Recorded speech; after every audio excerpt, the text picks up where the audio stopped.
Hi అండి అందరికీ. మేమైతే చాలా బాగున్నాం. మీరు కూడా అలాగే ఉండాలని, మీ సపోర్ట్ ఇలాగే మాకు ఉండాలని నేను కోరుకుంటున్నాను. ఈ వీడియో ఏదో పూలు కడుతున్నాను అని మీరు స్వైప్ చేసేయకండి, చూడండి లాస్ట్ వరకు. స్కిప్ చేసేస్తున్నారు చాలామంది.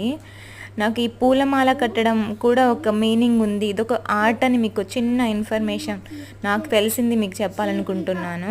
హిందూ సంప్రదాయంలో పూలు పెట్టుకోవడం, మాల పెట్టుకోవడం, పిల్లలకి దండలు మార్చుకోవడం, ఇవన్నిటికీ చాలా మీనింగ్ ఉంటుందండి. మనకు తెలియకపోవచ్చు, నాకు కూడా తెలియదు. తెలిసిన ఒక చిన్న ఇన్ఫర్మేషన్ అయితే మీకు చెప్దామనుకుంటున్నాను. హిందూ స్త్రీలందరూ తల్లో పూలు పెట్టుకుంటారు కదండి. ఇది symbol of beauty, purity, love and peace అంట అండి. అండ్ మనం పెళ్ళిళ్ళలో దండలు మార్చుకుంటారు కదా అండి, ఎక్స్చేంజింగ్ ఆఫ్ గార్లాండ్. అదేంటంటే అండి, ఇద్దరు wife and husbands acceptance of వాళ్ళ ప్రతి రిలేషన్షిప్ని యాక్సెప్టెన్స్ చేసుకుంటున్నట్టు మాల వేస్తారండి.